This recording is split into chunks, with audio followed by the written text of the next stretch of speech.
Good morning. So I finally decided to get around to making a video about how I do my water distillation and remineralization. Now, this is not my original process. Obviously, I didn't invent water distillation, but I did get the idea from a friend of mine who's been doing it for about 10 years. And the process that I use is pretty much exactly his. The only thing I've added is I decided to go ahead and get larger glass bottles so that I could do lots of it instead of having to do it every day. So we're going to go through the steps. So I've already got 1 gallon distilled. Okay. Now this does about a gallon in 4 hours. So I usually set it for overnight or when I'm leaving for work. So I'll just set my little silicone funnels aside. I've already still got some mineral water, some dense mineral water in this one. So I'm going to set that one back here and we're going to fill up this one. Okay. So first, uh, we're going to have to hold this up so that it actually pours properly, and I'm going to make a little bit of a mess. It happens. It's okay. It's just water. Now, you might ask why I do this. Well, water distillation is about as pure as you can get when it comes to water. In our day and age, it takes out everything. Yes, even microplastics, but it definitely takes out heavy metals. It takes out all of the things that your water treatment plant puts in there, which a lot of those, if you do your research, come from industrial waste. And that even includes fluoride, which I particularly don't want. And you can call me crazy if you want. That's fine. Don't care. Not doing this for you. So, fill it up about halfway. Now, first thing I get are these three salts. We got a ground fine silicon salt. We have a Mackay Pure. Then we have one that is an ancient sea salt. Okay, all these can be found on Amazon. We also have liquid silica, which is great for your fingernails, for your hair, for your joints, and things of that nature. We have boron, which is a great thing for helping process calcium that used to be in our soil, but boy, we do farming, it does not get in our soil anymore, so we are very deficient in it.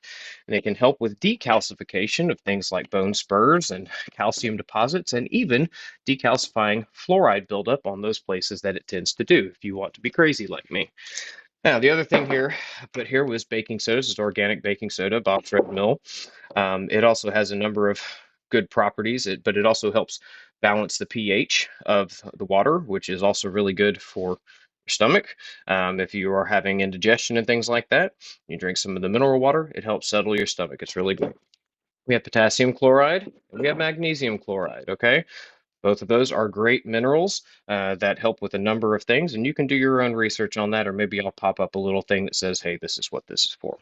So now that I've got half in there, I'm going to take the liquid silica. I'm going to do 1, 2, 3, and 4. Now, if you're just starting out, you don't have to do the amounts that I do. I actually started with lower amounts and then built my way up. Now, got salts, so we got about a pinch, okay? About a pinch of the sulfin. The Mackay Pure actually comes in these little pearls. Pull some up. Oh, come on now. Don't be camera shy. Okay, so see these little chunks like that? Okay, I'm going to put about a pinch in there. And with the ancient sea salt, I'm actually going to do 2 pinches.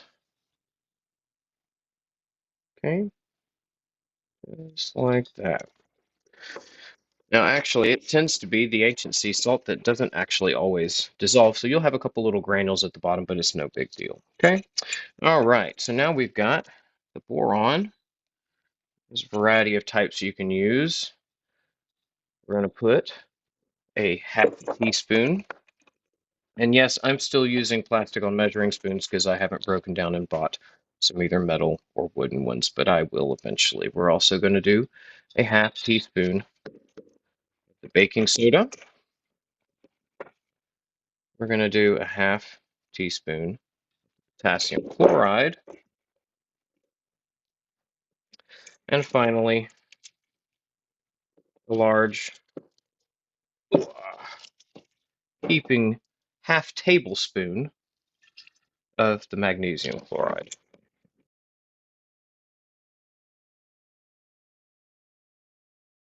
Done with that.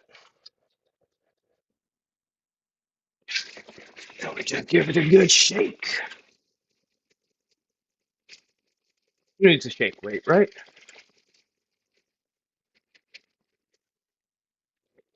Swirl.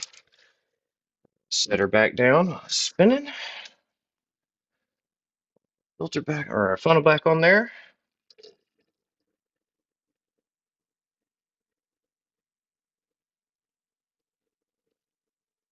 Fill it the rest of the way back up. Now, you'll notice to the left here, I've got a pitcher, smaller bottle, a large bottle back in the back, and then three kind of medium-sized bottles over there.